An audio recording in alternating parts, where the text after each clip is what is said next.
வாழ்க வையகம் வாழ்க வளமுடன். குருவே துணை. இல்லறத்திலேயே ராஜயோகம் இயற்கையானது மெய்ப்பொருள், ஆற்றல், உணர்வு என்ற 3 நிலைகளாக இருக்கிறது. இயக்குகிறது, அறிகின்றது. ஆற்றல் என்ற பிரிவில் பரமாணு முதலாக எல்லா தோற்றங்களும் அடங்கும். ஏனெனில் தோற்றங்கள் அனைத்தும் நுண்துகள்களாகிய ஆற்றலின் திணிவு நிலையே அன்றி வேறில்லை. இந்த 3 நிலைகள் ஆங்கிலத்தில் பீயிங், பிகமிங், நோயிங் என்று முடிகின்றன. உணர்வு என்பதை அறிவு என்றும் மனம் என்றும் இடத்திற்கு ஒப்பாக கூறுகிறோம். உணர்வு என்னும் இயக்கம், உணர்ச்சி, கணிப்பு, நினைப்பு, தெளிவு என்னும் 4 செயல்களாக இயங்கி வருகின்றது.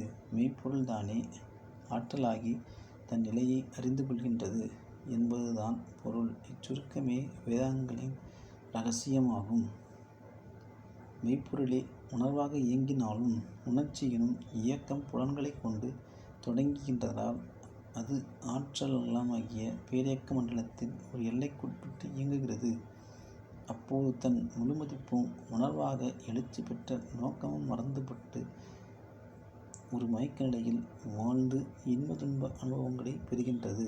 மனிதனிடம் தன்னிலையை அறியத்தக்க 6வது அறிவுநிலையை கூடியுள்ள போதும் அவன் உடல் ஐயுணர்வு உயிர்கள் மூலம் பரிணாம வரிசையில் 6வது அறிவு வளர்ச்சி பெறும் வகையில் ஐயுணர்வு மயக்கத்தில் தான் வாழ்ந்து வருகிறான். இந்நிலையில் உணர்ச்சி மயமாகிய புரியும் செயல்களின் விளைவாக பலவித சிக்கல்களை வாழ்வில் ஏற்படுத்தி கொண்டு துன்பங்களை அனுபவிக்கின்றான். தனது நோக்கம் குறித்து சிந்திக்கத் தொடங்கும் போது, தனது மூலம் நோக்கி ஆராயும் போது சிறிது சிறிதாக விழிப்பு நிலையோ உண்டாகின்றது.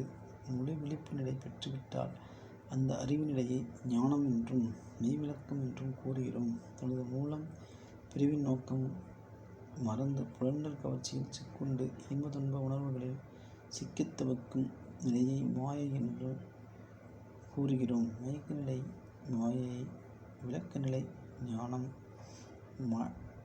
மயக்க நிலையிலிருந்து விளக்க நிலைக்கு மாற்றமடையும் முயற்சி நிலையே யோகம்.